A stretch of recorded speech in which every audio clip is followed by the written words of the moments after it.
Year 7. I hope you've had a good half term, and we are back now in our final term of the year, term 6.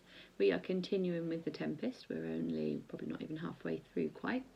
And I'm going to read the extract to you today that you are using to discuss the concept of Utopia, which is like a paradise or a perfect place.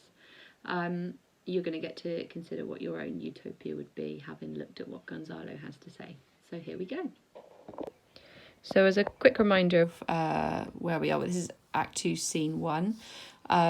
We have got Gonzalo, Antonio and Sebastian here in the scene.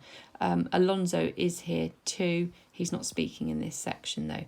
So what I wanted to point out to you, and the reason why I've numbered them, is who these people are and their order of importance. So the first person to speak is Gonzalo. He is advisor to King Alonso. I'll come back to this in a minute.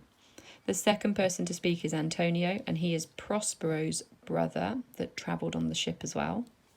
And the third person to speak is Sebastian. He is Alonso's brother. So we've got King Alonso, who's not speaking in the scene. We've got his brother Sebastian, his advisor Gonzalo, and then we've got Prospero's brother. You can imagine with what's happened to Prospero that these two may be slightly at loggerheads with each other. At the start of the scene, when they all enter, Alonso comes in first. He is king. That is to be expected. With stage directions, Shakespeare likes to give you a hint as to who is most powerful by putting that person first on the list as they come in onto the stage. So when the king is strong and in power, he's first on stage. If somebody is about to take his throne from him, then maybe he won't be the first on the stage. So first in is King Alonso, followed by his brother, Sebastian, followed by Antonio, who's Prospero's brother. That tells you how important Prospero must have been when he lived in Milan as well. And then you have got the third person to walk in behind them all is the advisor to King Alonso. He's not considered to be quite as important as the other two. This is the No Fear Shakespeare version. So these aren't the exact words of Shakespeare. They've been slightly modernised to help you understand what it means. If you want to have a look, there's a link on your homework page. So Gonzalo says, "If I could colonise this island, my lord," and he gets interrupted here, "he'd cultivate weeds on it, or thorn bushes. And if I were king of it, you know what I'd do? He wouldn't get drunk much, since there's no wine here. In my kingdom," he's ignoring them a bit, "I'd do everything differently from the way it's usually done. I wouldn't allow any commerce, that's trading. There'd be no magistrates or judges. There'd be no schooling or literature. There'd be no riches, no poverty, and no servants. None. No contracts or inheritance laws, no division of the land into private farms, no metalwork in agriculture or vineyards. There'd be no work. Men would have nothing to do, and women also, but they'd be innocent and pure. There'd be no kingship," and he's interrupted again. This shows you that they don't really respect him. He wants to be king in a place with no kingship. Yes, he's getting a bit confused. "Everything would be produced without labour and would be shared by all. There'd be no treason, crimes or weapons. Nature would produce its harvests in abundance to feed my innocent people. There'd be no marriage? No. Everyone would have nothing to do. They'd all be whores and slackers." It's a bit rude, isn't it? Gonzalo continues, "I would rule so perfectly that my country would outshine the golden age they had in ancient times. Long live his majesty! All hail Gonzalo." This is very sarcastic because what Gonzalo is saying here doesn't match up with what he's saying here.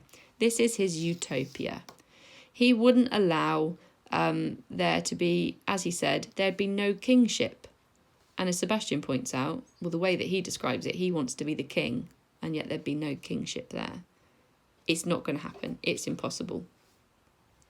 He envisages an ideal world that's really, really hard to accomplish successfully. Because for everything he suggests, there's an argument on why it wouldn't work. For example, he wouldn't allow any commerce. He wouldn't allow any trading. And if there's no trading, you've suddenly got very limited resources to live off of.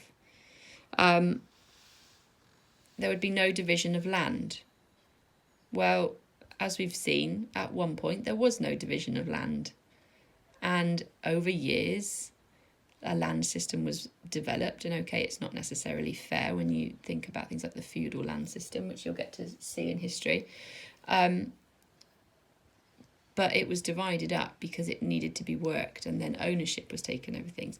If there's no division of land and everybody owns everything, then everybody owns nothing, there will be fighting. And this is something that Sebastian and Antonio clearly think of Gonzalo's idea. It's not up to me to judge that, not necessarily my opinion. It's up to you to make your own opinion of what a utopia should be like. But you need to think realistically, because Sebastian and Antonio are pointing out that he's a bit confused. Some of these things just couldn't happen. It wouldn't be sustainable. And then very sarcastically, as I've said, long live His Majesty, all hail Gonzalo, the king in a world of no kings. So it's up to you now to think about planning your utopia. There's a few questions to consider about Gonzalo's utopia before you get started. Your task is, what would a day in your utopia be like? Imagine you wake up tomorrow and you've been transported to your perfect world. Write 3 paragraphs describing what it would be like from waking up to going to bed. So you might want to start with something like, when I first wake up, I notice that. Or the wonderful thing about my utopia, or about living in utopia, is impressively in this world you can. So there's a selection of sentence starts on the bottom of your page to help you, and a word bank with some more exciting vocabulary to consider. Good luck, and we look forward to reading them.